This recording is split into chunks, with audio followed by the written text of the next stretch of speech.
ওরা এখন ভাবি যে মা কত বুদ্ধি করে চলেছে। অবশ্য আমাদের হ্যাবিট মানে করিয়ে দিয়েছে। মা সবসময় রান্নাবান্না ঢেকে করতো, শিমে করতো। সবসময় বলতো যে শিমে রান্না করলে রান্নাটা ভালো হয়, আর ঢেকে রান্না করলে রান্নাটার টেস্ট থাকে, আর সুসিদ্ধ হয়, সব কিছু মানে তার পজিটিভ দিকগুলি বলতো। তো তারপরে মা ভীষণ প্রেশারে রান্না করতো। তো প্রেশারে রান্নার উপকারিতা তো জানি, যে তার স্বাস্থ্যকর গুণটা কখনোই চলে যায় না, অনেক ভালো তাড়াতাড়ি করে সুসিদ্ধ হয় সব কিছু। আর মা একটা কিছু হলে বলতো যে দোকানে যেমন তেমনভাবে দিয়ে নাম করে দেবে এটা ওটা, তারপর মশলাপাতি দিয়ে দেবে। হ্যাঁ, তোরা তো খাস মশলার ডালা, সেটার টেস্ট খাস, থোড়ি না তোরা যেটা মেটেরিয়াল, আদত মেটেরিয়াল, সেটার টেস্ট খাস, খাস তোর মশলার টেলা। এটা জেঠিমাও বলতো। সুতরাং মা জেঠিমা দেখে একই রকম। আমরা যখন কলকাতায় থেকেছি হোস্টেলে, জেঠিমা এমনভাবে রান্না করে দিতেন যে রান্না বলতো যে তোমরা তো এখানে কাজে এসেছো, থোড়ি না তোমরা এখানে কোনো খাদ্য উৎসবে এসেছো, তারপর এখানে খাবে, হেগে মুতে ওই করবে, তো তোমরা কাজে এসেছো কী করতে? কেউ ড্রপ খেয়ে যাবে, কারোর গ্যাস্ট্রিক হবে, আলসার হবে, তাই তোমাদের বাঁচতে হবে না? তোমরা বাড়ির থেকে এসেছো এখানে একেবারে মানে বাঁধনহীন গরু হয়ে গেছো নাকি? মানে গরু যখন ইসে থেকে বেরোয় দড়ি ছাড়া গরু হয়ে গেছো নাকি? হ্যাঁ, তোমাদের তো এখানে আরও রুটিন মেনে চলতে হবে, কারণ তোমরা একটা বিদেশি এসছো, এখানকার জল হাওয়াটা অন্যরকম। সে জেঠিমা কি হালকা পালকা রান্না করতে, এমনি ওনারাও হালকা পালকা রান্নাই খেতেন, কেননা থাইরয়েড, সুগার, হার্ট, তারপরে আর্থ্রাইটিস, এইসবের ওনাদের সবারই এখন শরীরে এটা কম বেশি আছে, যাতে কোনো কারোর সমস্যা না হয় ওনারা সেরকম খাবার দিতেন, এবং দামি খাবারটাই কিন্তু দিতেন। সে পোস্ত বলো, আলু পোস্ত বলো, ঝিঙে পোস্ত বলো, মাছের ঝোলটা একেবারে টাটকা মাছের ঝোল, ডিম কিছু হলে ডিমের মামলেট, সেটাও অল্প তেলে, তারপর কলইয়ের ডাল, মানে সব দামি খাবারটা, কিন্তু মুখে অত টেস্ট লাগে না। এটা তো নিয়মই যে হিরেটা যেটা আসল হিরে সেটা কখনো চকচক করে না, যেটা নকল হিরে সেটাই চকচক করে। খাবারের মধ্যে মশলাপাতি দিলে তো তুমি মানে সেটা তো তোমার অস্বাস্থ্যকর খাবার হয়ে গেল, তেল মশলা এইভাবে ওইভাবে খেলে সেটা তো অস্বাস্থ্যকর হয়ে গেল সস ফস দিয়ে। আর যেটা তোমার ছিমছাম খাবার, এই যে লোকে বলে বিয়ে বাড়িতে এত রকমারি পদ, এত নামকাটা পদ, এগুলো তো মুখ নষ্ট করে দেয়। যারা রান্না করে ক্যাটারা তারাই বলে যে বাড়ির মালিকই বলে দিয়েছে এত টাকা প্লেট আমাকে করে দিতেই হবে, ব্যাস মশলা দাও যাতে মানুষ একবারের জায়গায় দুবার খেতে না পারে, মুখটা নষ্ট হয়ে যায়, খেতে না পারে, এটা তো নিয়মই। আর তুমি সিম্পল খাবার দাও, কই মাছ খাওয়াও, ভালো করে পাতলা মাছ খাওয়া, মাংস খাওয়া, দেখবে মানুষ একবারের জায়গায় 4 ভার নেবে, তাতে খরচ বেশি না, এটা তো নিয়ম। এর জন্য তো এই নাম ওই নাম সেই নামের পথ এনে এনে খাওয়ায়, চেনা নেই জানা নেই সেই সব নিয়ে পেটটাকে খারাপ ইসে করে দেয়, বড় ভর্তি করিয়ে দেয়, মানে মুখ নষ্ট করে দেয়। তো আমার মাকে আমি দেখেছি যে আমাদের বাড়িতে যখন রান্নার লোক রাখতো, তারা তো ঝাই ঝাই করে রান্নাটা করছে, মানে ভাইয়ে দিলেই যেন রান্নাটা ভালো হয়ে যাবে, তাড়াতাড়ি হয়ে যাবে, যার জন্য ওপরগুলি ভাজা হতো, ভেতরগুলি আসিদ্ধ থাকতো। আর আমার মা খুব রেগেছে তো, হ্যাঁ, যে কোনো একটা ফোড়ন দেওয়ার পর ঢাকো না কেন রান্নাটা, তাহলে তো মানে গন্ধ বাতাস সব চলে যাচ্ছে, আর সুসিদ্ধ হচ্ছে না, ভিতর কাঁচা থাকছে। তা আমার মাকে দেখলে কি করতে জানো তো, শিমে দিয়ে দিত। আর যখনই আমার মা চলে গেছে অমনি হাই দিয়ে দিত, মানে সারাক্ষণ চোখের মনি নাড়াতো রান্নার লোক। এইভাবে আমার মা অনেক রান্নার লোক এই জন্য মানে তাড়িয়ে দিয়েছে। তারপরে কি করতো, এক গাদা জল ঢেলে দিল, জল ঢেলে দিয়ে সেটাকে মানে শুকাচ্ছে, মানে গ্যাসের আর গড় রাখতো না, বুঝতে পেরেছো তো? মানে এক এক ধরনের ব্যাপার এটা। হ্যাঁ, এটা নাকি রাঁধুনে। মা বলেছে আমি পারি না প্রথম থেকে। তো আমার মা ভীষণ অপছন্দ করতো রান্নাবান্নার এইসব। যেমন বলতো রুটি রুটি একটুখানি শেক শেক করেছে কি, মানে রুটি তো চেপে চেপে করা হয় না, দেখবে হিন্দুস্তানিরা রুটিটা চেপে চেপে করে তাওয়ার মধ্যে দিয়ে, বা হাত দেখবে রুমাল দিয়ে বলো, বা একটা চ্যাপটা কিছু দিয়ে রুটিটাকে তাওয়ার মধ্যে চ্যাপটাতে থাকে, তবে না রুটির ভিতরটা ওই হবে, রুটির ওপর দুটো ওই হচ্ছে, মানে একটু একটু ওই হচ্ছে, তারপরে ফুলিয়ে দিচ্ছে ইসেতে ছাঁকনিতে নিয়ে, ওটা কি রুটি হয়ে গেল? বুঝেছো তো? মা ভীষণ পছন্দ করে, এই জন্যই মা রান্নার লোক রাখে না, বুঝতে পেরেছো তো? এখন মা বলে কি আমার কথা বাড়ানোরও দরকার নেই, আমি 2 দিন খেয়ে তারপর আমার 3বারের বার পেট ছাড়বে, ওইসবের মধ্যে আমি এটা আমি জেঠিমাকেও দেখতাম। জেঠিমা বলতো আর যাই হোক আমি রান্নার লোক রাখবো না, কারণ আবর জবর খাইয়ে আমার শরীর খারাপ করিয়ে দেবে, ওইসবে না। উনি অসুস্থ হয়ে আসলেন, উনি একবার খুব অসুস্থ হয়ে গেছিলেন, তোর মেয়ের বাড়ি ছিল, মেয়ের বাড়ি থেকে আসার পরে মানে রান্না করার ক্ষমতায় এসে গিয়েছিলেন, কিন্তু ভাবলো যে ঠিক আছে, তো একটু হোম ডেলিভারি বলেছে, তারপরে নমস্কার করেছে না, হোম ডেলিভারিকে বলেছে যে আমাদের রান্নায় আলু দেবে না, এটা দেবে না। হ্যাঁ, ওনার একটু পাথরের না কিসের সমস্যা জানি হয়েছিল, বোধহয় পটাশিয়াম পড়ে গেছিল বা কিছু একটা সমস্যা হয়েছিল গ্যাস্ট্রিক, সেখান থেকে এসেছেন উনি, ঠিক সেই খাবারগুলো বলে বোঝাই যাচ্ছে যে রান্নার মধ্যে ওটা দিয়ে করেছে, আমাদেরকে দেওয়ার সময় জিনিসটা তুলে রেখেছে। তো জেঠিমা বলেছে না, তারপর ওখানে ধোয়া পোছা পরিষ্কারের একটা ব্যাপার আছে, আমি কারো রান্না আমি খাবো না। তারপর এই ঠিক এই জিনিসটা দেখবে অনেক সময় হোটেলে রান্না করে, যে আশেপাশের দোকানের লোক সেই হোটেলের খাবার খায় না, বাড়ি থেকে খাবার আনে। অনেক সময় আছে দেখবে, আমার একটা পরিচিত এখানে, তার মা মারা গেছে, তার অনেকগুলো বাড়ি ঘর মানে অবস্থা কোনো, সেই ছেলেটা বলছে ছেলেটা এখন বিয়ে করার বয়স হয়নি বা হয়েছে, বা হট করে তো বিয়ে করা যায় না, 1 বছরের কাল ওষুধ যাবে, বলে আমি বাড়িতে নিজে ছোট্ট করে করে খাই, মানে পারো তো পক্ষে বাড়ির খাবার খাই না, কীভাবে ধোয় না ধোয়, এই করে সেই করে, হোটেল দিয়ে দিলেই তো হয় না, ওদের জল মানে কি জলে ধোয়, কীভাবে মাছ ধোয়, আগের দিন হয়তো এনে রাখে, একটা মাছ পচা ভেতরের মধ্যে ঢুকে গেলেও কোনো এসে নেই, নিরামিষটাও তাই, কীভাবে কী করে টরে খেতে পারবো না, থাক বাবা নিজে এক তরকারি করে খাবো। দেখেছো, মানুষ কিন্তু প্রয়োজনের তাগিদে তাই করে। আমরা বাঙালিদের খাবারের ওইটা বেশি, তার জন্য এটা খাবারের এই বেশি জিভ টকটকস করে বলি, এইটা না হলে ওটা হয় না, এইটার স্বাদ বুঝি, ওটার স্বাদ বুঝি। আমরা জিভে দিলেই বুঝতে পারি কোনটা এই মাছ, কোনটা ওই মাছ, কোনটা আজকের, কোনটা কালকের, কোনটা বাঙালির রান্না, কোনটা অবাঙালির রান্না, কাজ কলা বুঝে। তাহলে কি করে ভাগাড়ের মাংসগুলি খেলো, তাও অবাঙালির হাতে, অবাঙালি দোকানের হাতে। হ্যাঁ, ছোটো বড়ো সবাই তো ভাগাড়ের মাংস খাইয়ে দিয়েছে, একেবারে চ্যানেল মানে চেন করে খাইয়ে দিয়েছে। হ্যাঁ, এখন সব চুপ করে বসে রয়েছে, আসলে পারে না, কিছুই জানে না, কেউই কিছুই, বুঝতে পেরেছো তো? এই যে মায়ের হাতে রান্না, ঠাকুমার হেসেল, এর হেসেল ওই হেসেলে, দেখো এদের মধ্যে পার্টনারশিপ বা স্পন্সর করছে কোনো অবাঙালি, হ্যাঁ, সেখানে বাঙালির নাম দিয়ে চালাচ্ছে, পারে নাকি রান্না? তারপরে সব মায়ের হাতে রান্না, সব মায়েরাই কি রান্না পাতো, সব ঠাকুমারাই কি রান্না পাতো? তাহলে বিভিন্ন খাদ্য উৎসবগুলি হয়েছে কেন? হ্যাঁ, খাদ্য উৎসবে যেটা বাড়িতে 5 টাকা হয় সেটা 50 টাকা দিয়ে খাচ্ছে কি করে মানুষ? হ্যাঁ, একদল মানুষ খাচ্ছে কি করে? এটা বুঝতে হবে। সুতরাং আমি দেখলাম যে না, ঠিকই আছে, অল্পে অনায়াসে করা যায়, কিন্তু আমরা করি না, করবো না, সেটা পরের কথা ধরে নিয়েছি। কিন্তু সেরকম টাইটে করলে আমরাও করবো। বিদেশ বিভুয়ে আমরা কাজের লোক পাই না, এখানে কাজের লোক করে মাথা খেয়ে ফেলি। বিদেশ বিভুয়ে যখন ছেলে পেলে চলে যায় তখন করে কি করে, বেটা ছেলে পর্যন্ত রান্না করে। আর এখানে বেটা ছেলেরা পাশার মধ্যে একটা বউ নিয়ে তারপরে ইসে করে কতক্ষণ, মানে একটা মাহারা ছেলেকে বিয়ে দেবে, নাহলে ওরা খাইবেটা কে, ওরা খাওয়াইবেটা কে, আসলে বেটা তো চুলকানি সেটা বল। হ্যাঁ, তো চুলকনি হচ্ছে বিয়ে করা সেটা বল। আমাকে কে রান্না করে দেয়, আমাকে কি বান্না করে দেয়, ওরে বাবা মনে হয় যে তোর বউ একেবারে মায়ের মতো করে খাইয়ে মুখে লালা পরিষ্কার করিয়ে দিচ্ছে। মানে খাচ্ছিস নাকি, ওখানে তো অনেক প্যাকেট যত খাবারই খাচ্ছিস। খাচ্ছিস না, দেখা যাবে ডাইটিং আছে, সেই বেলা বলবি ডাইটিং, কারণ লাঠিটা তো খেয়ে গেছিস, বউ তো করে দেবে না, বা বউ কাজের লোক রেখে করাবে, রান্নার লোক রেখে করাবে, থরি না তোকে মায়ের মতো করে খাওয়াবে।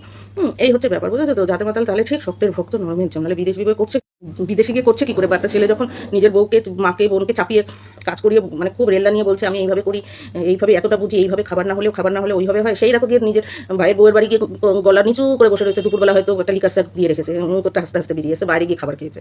সবই পারে মানুষ, সব জায়গায় পারে, সেরকমভাবে টুটিটা চিপে ধরতে হয়। এই আমার মুখ্যমন্ত্রী পরিষ্কার বলে দিয়েছে, ওনার ইসেগুলো দেখি তখন একদম আদত কথা বলে দিয়েছে, যা আছে তার মধ্যে দিয়ে তোমাকে খেতে হবে, তোমার বাড়িতে যা আছে। আরে ভাই, পাবো কোথার থেকে? যদি উৎপাদন না হয় আমি পাবো কোথার থেকে? এই যে যেমন একবার আলুর দাম, ইসের দাম, পেঁয়াজের দাম খুব বেড়ে গেল, আর উনি কয়জনকে ধরবেন? আশ্চর্য, কতজন কালোবাজারি, কতজন ফরেকে ধরবেন উনি? তার চেয়ে তুমি জানোই যখন ওটা নিয়ে হাহাকার করছো, জানোই যখন তুমি এরকম করছো, তুমি 7টা দিন ওটার সাবস্টিটিউট খাও, ওটার একটুখানি কমিয়ে দাও। আমি খেতে না করছি না, একটু কমিয়ে দাও, দেখো আপসেই ওই হয়ে যাবে। ঠিক তাই পরে দেখেছো ওটা আমার বস্তা বস্তা জিনিস ফেলা গেছে, সেটা ঠিক। তারপরে দেখো এই যে যুদ্ধের বাজার, এখন জিনিসটার দাম তো কথাতেই বলে, আমাদের দাদু পড়াতো যে যুদ্ধ কাকে বলে, যুদ্ধ হচ্ছে শাকের করাত। ও বোম মেরেও মানুষকে মারবে, আবার দুর্ভিক্ষ দিয়েও মানুষকে মারবে, মানে জিনিসের দাম বাড়িয়ে দেবে। এটা তো কথাই, শাকের করা যেতেও মারবে, আসতেও মারবে। তবু যে আমাদের ভারত নাক গলাচ্ছে না যুদ্ধে, যেভাবেই হোক, মানে সরে সরে সটকে সটকে রয়েছে, অনেক ভালো। নাকটার ডগার মধ্যে যখন একটা যুদ্ধ হই হই করে এসে পড়বে, সেটা কি খুব ভালো? হ্যাঁ, অনেকের পক্ষে ভালো, যারা কালাবাজারি করতে পারবে, যারা চাইছে কেউ মরে গিয়ে গেলে ওই পোস্ট আমি নেবো, রাজনৈতিক পোস্ট আমি নেবো, বা তার বউয়ের সাথে লটর পটর করবো, বা তাদের বাড়ির অনেক টাকা তার মেয়েটাকে পটিয়ে নেবো, বা তার বাড়িতে পরকিয়া করবো, করে ওই বাড়িতে লটিয়ে পটিয়ে খাবো, তারা সবসময় চাইবে একটা কিছু ক্ষতি সাধন হোক, কিন্তু এই ক্ষতিতে তোমাদের পা দেওয়া একদমই উচিত না।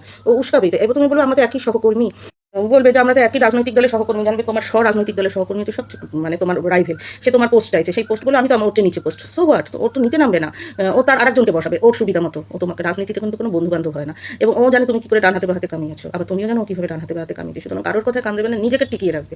আর সেদিনকে তো দেখেছো মুখ্যমন্ত্রী তার ধর্ণামঞ্চে কথা বলতে বলতে, আর তারই এক মানে সাবঅর্ডিনেট কথা বলতে গিয়েছিল, উনি একদম চুপ করিয়ে দিয়েছেন যে এইভাবে অসম্মান করবে না রাষ্ট্রপতিকে। সুতরাং বাড়তে বাড়তে কথা কোথায় চলে যায়, এমন কিছু কথা বলবে না, এটুকুনি জানবে যে মুখ্যমন্ত্রী কিন্তু নিজে অনেক কষ্ট করে দাঁড়িয়েছেন। সুতরাং তুমি আলফাল কি সব বলে দেবে, তাতে ওনার ইমেজ নষ্ট হবে, ওনার পজিশন নষ্ট হবে, ওনার চেয়ার নষ্ট হবে, উনি কিন্তু তোমাকে ছুঁড়ে ফেলে দেবে একদম।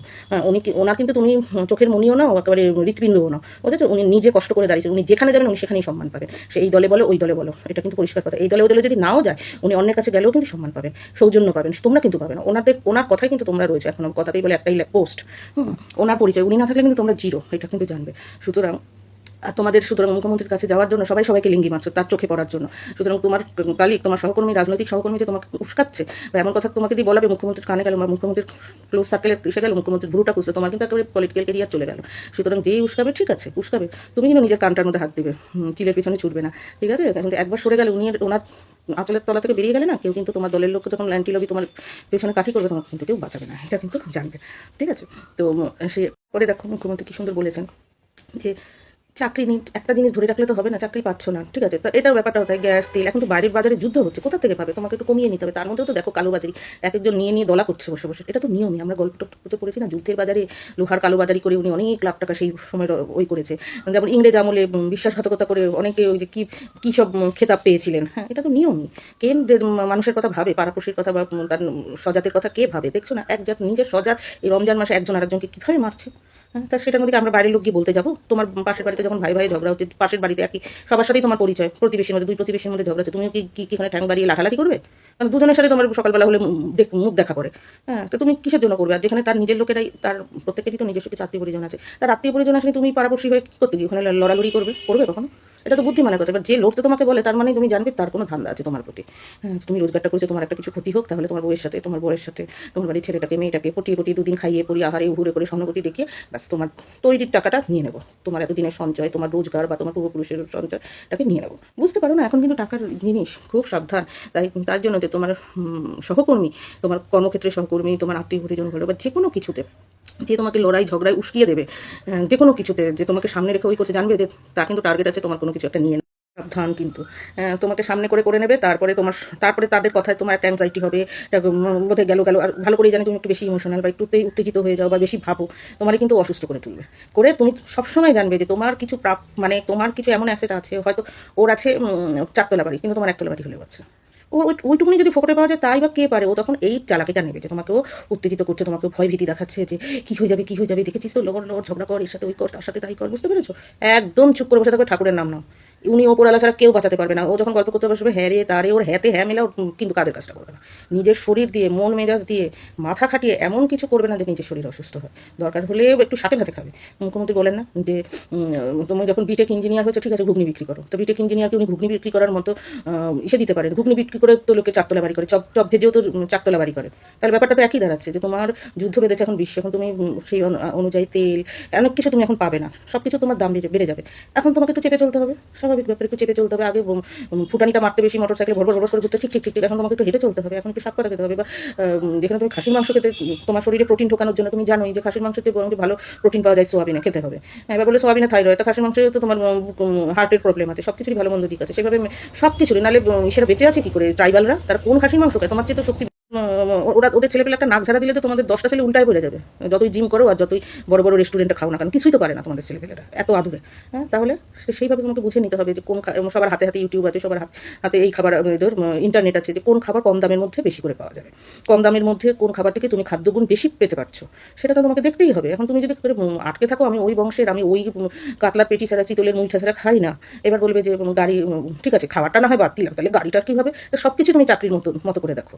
তুমি এতটা পড়াশোনা করেছো, আমার বাবা রিক্সা চালিয়ে আমাকে পড়াশোনা করিয়েছে, ব্যাপারটা ধরো এদিকে তোমার একটা পা নেই কিন্তু প্রচণ্ড মেধা, তাহলে তুমি রিক্সাটা চালাবে কি করে? তোমাকে যদি বলা হয় কোনো কাজের কোনো লজ্জা নেই, তোমার বাবা রিক্সা চালিয়েছেন তো কী হয়েছে, তুমি ভালো মেধাটা তোমার রিক্সা চালানো মানে কি সে মেধা নেই? হ্যাঁ, তুমি রিক্সা চালাও, তোমার বাবা ভাবতেছি তুমিও ভাবতে আস করো, তুমি হাতে টুকুর টুকুর করে এটা বানাও, এদিকে তোমার আছে বিশাল মেধা, সেই মেধা দিয়ে হয়তো সমাজ উন্নত হতে পারে, দেশের উপকার হবে, সমাজের উপকার হবে।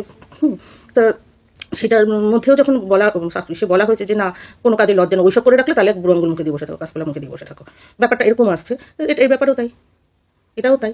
সবসময় মুখ্যমন্ত্রী প্রত্যেকটা লাইন মনে রাখবে, উনি যতদিন আছেন উনি যা যা বলে গেছেন ওটা যদি তুমি ভবিষ্যতেও কাজে লাগাও, মানে কথাগুলো আমি বলছি, কথাগুলো সাবস্টিটিউট কোনো বিপদ আপদে, হ্যাঁ, যে উনি তো বলেছিলেন এটা না হলেও তো এটা আছে অপশান, উনি নিজে তো লিকাচ্চা খান, উনি কি গবদায় গবদায় কোন ফুড ফেস্টিভ্যালে ওনাকে দেখুন গবদায় গবদায় খাচ্ছে, উনি খান না তো, উনি হাঁটেন কতটা, রোজ বোধহয় 20 কিলো, উনি তো নিজেই বলে আমি চানাচুর মুড়ি খাই। কোন জায়গায় শোনা গেছে 2 দিন খাসির মাংস 4 পিস খাওয়ার পরে আবার বলেছে এই আমার জন্য নাল্লির পিসটা রেখে দাও, বলেছেন কখনো? উনি তো নিজেরাই বলে যে 300 টাকার শাড়ি পরেন। হ্যাঁ, তা তোমার এত, তুমি তার দেশের লোক, তার দল করে তোমার এত বড় বড় বড় বড় কোর্ট সাফারি করার কি হয়েছে? উনি যদি এইসব করে একটা টালির বাড়ি থেকে আজকে এখানে পৌঁছাতে পারেন, তার মানে যোগ্যতাতেই কথা বলে। তুমি কি খাচ্ছ, তোমার পাতে কি খাবার পড়ছে, তুমি কত দামের শাড়ি পরছো, তোমার হাতে কত দামের পাথর রয়েছে, সেগুলিতে কোনো ব্যাপার মানে কোনো কাজে আসে না। আসল কাজ হচ্ছে তোমার যোগ্যতা। যোগ্যতা আসলে আপসেই সব জিনিস এসে করবে। আর হচ্ছে সময়, আর কখনো সখনো মানুষের জীবনে যেমন আসে আপ ডাউন, গ্রহ নক্ষত্রের ফেরে পৃথিবীর জীবনে এখন একটু খারাপ দিনটা এসেছে, তো তোমাকে তো সামলাতেই হবে। একে ওকে দোষারোপ করলে তো চলবে না। তাও তো আর পৃথিবীর ঘাড়ের ওপরে কোনো এত জ্যোতিষী বসে আজকে এই বিপদ কালকে ওই বিপদ, জ্যোতিষীরাও তো দল বেঁধে একসাথে তারা যে যা ধর্ম মতে যে একটু সে করি, প্রেয়ার করি যে পৃথিবীর শান্তি, গ্রহ নক্ষত্রকে ঠিক রাখার জন্য। কিন্তু ইন্ডিভিজুয়ালি কেউ গেলে জ্যোতিষী দেখা যাচ্ছে তাকে পাথর দিচ্ছে 3000 টাকার, তাকে তাবিজ দিচ্ছে, কবজ দিচ্ছে, ওখানে বলি দাও, ওখানে ফাঁসি দাও, এইসব করিয়ে বেড়াচ্ছেন। তো দেশ পৃথিবী সমাজের জন্য একটু করবে না জ্যোতিষীরা? তা সেগুলিকে বলো যে আপনারা এবার একটুখানি করুন। শুধু বিপদের কথাটা বলে দিয়ে চুপ করে যাচ্ছেন, তাহলে হয় কি করে? কী ধরনের কাজ? বিপদ তো হবে, আপনি বুঝতে পারছেন 10 মাইল, আমি তো আমার ছোট্ট আইডিয়া দিয়ে বুঝতে পারছি 2 মাইল, কিন্তু বিপদ বিপদ। হ্যাঁ, তা আপনি এবার একটু সামলান, আপনারা দল বেঁধে যে যা ধর্ম মতে, সেটাও বলো, সেটাও তো দেখতে হবে, তাই না? সবসময় ওই রাজনৈতিক দলকে দোষারোপ করে তুমি তোমার উত্তেজিত করে দিয়ে তো লাভ নেই শরীরকে। হ্যাঁ, পৃথিবীতে যখন কোনো গ্রহ নক্ষত্রের ফের খারাপ আসছে কোনো দেশের কোনো এলাকা, তখন তুমি কী করবে? তখন তো তোমাকে মেনে নিতেই হবে সেটা। তখন তোমাকে সাবস্টিটিউট, সবসময় যদি ওয়াইরাটের মতো একটার দিকেই ঝুঁকে থাকো, যে যেমন চাকরিই করবো, করলে তো হবে না। তোমাকে কাশফুলের ওইটা করতে হবে, ঘুগনি নিয়ে বসতে হবে, ছোলা মাখা বিক্রি করতে হবে, চপ বিক্রি করে চারতলা করতে হবে, চাকরি করেই করতে হবে। তো মুখ্যমন্ত্রী তো বলে দিয়েছেন। এইবার যদি তোমার তাতেও ওই না হয়, তার মানে ঘুষ দাও, ঘুষ দাও। যেমন ঘুষ দিয়ে চাকরি করতে গেছে, সব চাকরি বাতিল করে দিয়েছে, এরকম হবে। কোটি কোটি টাকা, লক্ষ লক্ষ টাকা ঘুষ দিয়েছে, পাশের বাড়ির লোক টের পায়নি, অনেক সময় দেখা যাচ্ছে এক ভাই দিয়েছে আর এক ভাইও টের পায়নি, বাড়ির 1 শরিক দিয়েছে আর 1 শরিকও জানে না, এমনি দেখা যাচ্ছে শরিক সারাক্ষণ শুকায় মারে আমার নাই নাই নাই নাই, কোত্থেকে টাকাগুলি দিয়ে ফেললো না, এবার জলে দাও সব। মুখ্যমন্ত্রী তো আর ঘুষ দেননি, উনি বলে উনি ঘুষ দাও, ওনার দলের লোক করেছে। তো উনি কী করবেন? উনি কি তোমার পকেটের মধ্যে সেলাই করে দেবে, দিবি না কিন্তু, নাকি উনি প্রত্যেকের বাড়ি বাড়ি গিয়ে বলবে? এত কোটি কোটি লোক, ওনাকে দেখে শেখো, ওনাকে দেখে শেখো। উনি কী খান? উনি ট্রেনে বাসে যেতে গিয়ে উনি কী খান? উনি কত কিলোমিটার হাঁটেন? উনি প্রতিটা এই যে মিটিং মিছিলে যে কী জানি বলে যান, সবাই হেঁটে হেঁটে হেঁটে হেঁটে। আর ওখানে বাসার তলায় একটা মোটর বাইক, একটা 4 চাকা পেলে মানে হেলিকপ্টারের মতো উঠতে থাকে একজন। ওনার সাবঅর্ডিনেটরা যা আরামায়েসে থাকছে আর যেভাবে অনেকে উস্কায়, উনি করেন সেটা? উনি বরঞ্চ বলেন একটু কমে চলো, যে মায়ের দেওয়া মোটা কাপড় মাথায় তুলে নেড়ে ভাই দিন দুপুরে মারছে তোদের, তার বেশি আর সাধ্য নেই। তখন একটু দেশে এখন একটা সারা বিশ্বে যদি একটা খারাপ পরিস্থিতি চলে, সেটার রেস এসে দেশের মধ্যে পড়বেই, এটা তো নিয়মই। সারা বিশ্বে যখন কোথাও যখন প্রচণ্ড একটা ভূমিকম্প হয়, তুমি কি বাঁচবে? যার যা হবে সবার যা হবে তোমারও তাই হবে। একে ওকে দোষ দিয়ে তো লাভ নেই না। সবসময় মুখ্যমন্ত্রী এটা ভাববে যে উনি কী করে চললেন, উনি কোনো রকম খেয়ে টালির ঘরে থেকে কীভাবে হেঁটে চলে, আর এক একজন চলে সব বড় বড় মোটা মোটা গদি গদি গাড়িতে। দেখো তো মুখ্যমন্ত্রী এখনও এই বয়সে নাচ করছে, মানে ফিজিক্যালি কি ফিট, তার আশেপাশেরগুলি দেখো তো, ওনার এখন একটা ভুঁড়ি হয়নি, আর আশেপাশেরগুলির ভুঁড়ি দেখো, ভাষা দেখো, থলথলে, তার মানে কেউ নকল করে না। তা মুখ্যমন্ত্রী একটা বড় দল থেকে ছোট দল তৈরি করে কোথায় উঠেছে, তাহলে পরিশ্রম লেগেছে, করে দেখার তো কেউ ওনার দল থেকে ছিটকে বেরিয়ে অন্য একটা দলে গিয়ে বা নিজে একটা দল তৈরি করে দেখাক এখনো অব্দি।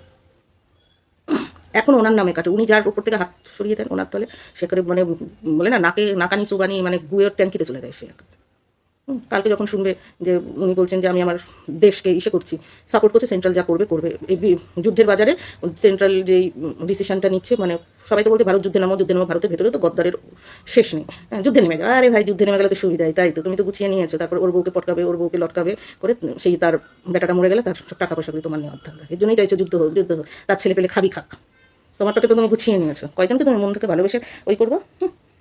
সুতরাং খুব সাবধান, যুদ্ধ বিগ্রহতে সহজে যেন না দেশ যায়। আর মুখ্যমন্ত্রী তো এই যে বাংলাদেশের এই ঝামেলা, পাকিস্তানের ওই ঝামেলা, সব কিছুতেই উনি বলেছেন যে ভারত যেটাতে স্ট্যান্ড করছে আমিও সেটার মধ্যে আছি, সমর্থন করছি, সেন্ট্রাল যা করবে। উনি তো লড়াই করেনি, সেন্ট্রাল কেন এটা করলো, তাহলে আমি ওটা করবো। কালকে দেখা যাবে একটা কোনো কিছুতে যখন ঠাকুরের ইচ্ছে সুদিন আসবে পৃথিবীতে, দেখা যাবে উনি অনেকবার ভারতের সুপ্রিমোর সাথে কথা বলেছেন যে যুদ্ধটাকে এইভাবে এড়ানো যায় কিনা। সুপ্রিমো অনেকবার ফোন করেছে, তখন খবরাখবর চলবে, ওকে সেটা শাড়ি প্রেজেন্ট করেছে, তো ওকে কলকাতার রসগোল্লা প্রেজেন্ট করেছে, হয়েছেও তো না।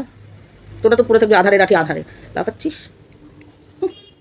এখন অব্দি উনি কত ভালোভাবে কথা বলেন, এই তো সেদিনকে একটু মঞ্চের মধ্যে এই বাজে কথা বলবে না, একদম খারাপ কথা বলবে না, রাষ্ট্রপতিকে খারাপ কথা বলবে না, এক ধমকে বসিয়ে দিয়েছে, একটা ছোটো বাচ্চাকে বসিয়ে দিয়েছে, এটাও দেখতে হবে কিন্তু। সুতরাং খুব সাবধান, সেখানে তো তোমার সহকর্মী তোমাকে উস্কাচ্ছে, খুব সাবধান। তোমার পজিশন, তোমার বাড়ির রোজগার পাতি সব কিন্তু নষ্ট করার ধান্দা, হয়তো তোমার বউয়ের দিকে নজর, হয়তো তোমার বরের দিকে নজর, ছেলে মেয়ের দিকে নজর, তোমার নিজের বাড়ির অচল বদমাসটাকে তোমার বাড়িতে পাচার করার ধান্দা, এগুলো কিন্তু একটু বুঝে যাবে। বেশি মেলামেশার দরকার নেই, আছো ঠিক আছে, বেশি মেলামেশা করবে না, আর সব কিছু নিজে বুঝবে।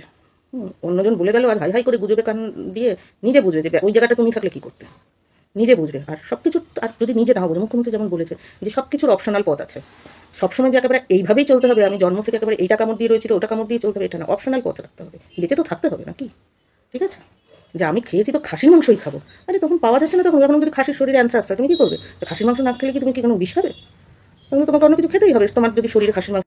সুতরাং মুখ্যমন্ত্রী যেভাবে নিজেকে সিলিং রেখেছেন, যেভাবে অল্প খেয়ে এই অবধি, তো বুঝতে পারছো তো যে অল্প খেয়ে এই অবধি করা যায়, কী করা যায়, ওনাকে দেখে শেখো, ওনাকে কোনোদিন দেখেছো কবজি ডুবিয়ে এত বড় মাছ, কাতলা মাছের পেটি, মুরগির ঠ্যাং, এই ওই সেই এত বড় রাজ, কোন দিন দেখেছো ওনাকে? আর উনি কী করে হাঁটেন? হ্যাঁ, এখন একজন মুখ্যমন্ত্রী তো ড্যাং ড্যাং করে তার হেঁটে দক্ষিণ চব্বিশ পরগনা থেকে কাশ্মীর বলছি দার্জিলিংয়ে যেতে পারবে না, ওনাকে তো গাড়িতে যেতেই হবে। এই বয়সে উনি একবার এদিক একবার ওদিক করছে, তুমি কদ্দূর করো নিজের এলাকাটার মধ্যে? হয় পাঁচতলায় একটা মোটর বাইক নিয়ে নাও, নয় গাড়ি, নয় নিজের তো একটা 4 চাকা সেকেন্ড হ্যান্ড হোক, 4 হ্যান্ড হোক কিনে রাখো। লোকের শরীরদেরকে করতে হবে বলে বাড়ি ছেড়ে ফ্ল্যাট কিনে নাও, ছোট্টর মধ্যে ওখানে বসে থাকবো। তাহলে কাপড় কাচতে হবে বলে ওয়াশিং মেশিন কিনে নিয়েছে, কী গায়ে কেটেছো, কয় কিলোমিটার হাঁটো রোজ, এটুকুনি দেখবে। একটা করে এমন কি অফিসার তুমি যে তোমাকে করে গাড়ি নিয়ে যেতে হয়, ওগুলো তুমি আশেপাশের সাথে তোমার কম্পিটিশন, ওই স্ট্যাটাস মেনটেন এইসব করার জন্য করেছো। সুতরাং ওনার যতদিন উনি আছেন, সাধারণ জনতাও মানে নিজেকে করতে পারবে না যে আমি এত বড় হয়ে গেছি, আমার এটাই লাগবে।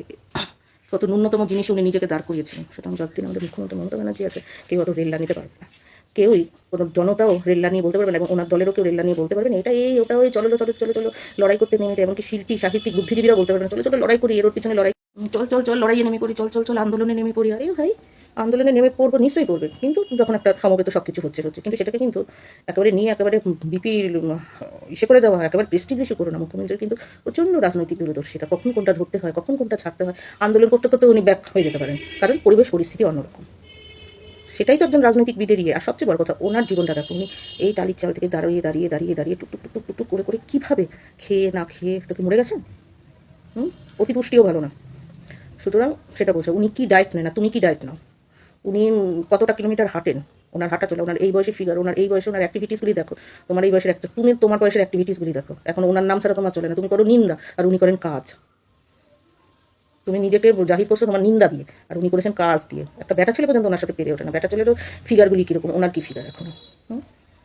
আর সেখানে তো আমরা ফ্লোটিং, আমরাই বলি যে ওনাকে দেখে ওনার দলের লোকও শেখে না, তাহলে এটা তো বুঝতে হবে। সুতরাং উনি যতদিন আছে ওনার দলের লোক কোনো দিন দাঁড়াতেও পারবে না, দলের লোকের কোনো কথাতেই কাজ হবে না, পরিষ্কার কথা। উনিই দেখিয়ে দিয়েছেন সাবস্টিটিউট, উনিই দেখিয়ে দিয়েছেন যে পায়ে হেঁটে চলা যায়। এমন কোনো ভিআইপি, এমন কোনো কেউ তৈরি হয়নি সেলিব্রিটি যেতে করে গাড়ির মধ্যেই বসে যেতে হবে, এখন নিজের গাড়ি নিয়ে ভেহিকেলে ওঠো, কী বলে পাবলিক ভেহিকেলে ওঠো, ওরা করবে উস্কানি, উনি নেবেন ব্যবস্থা।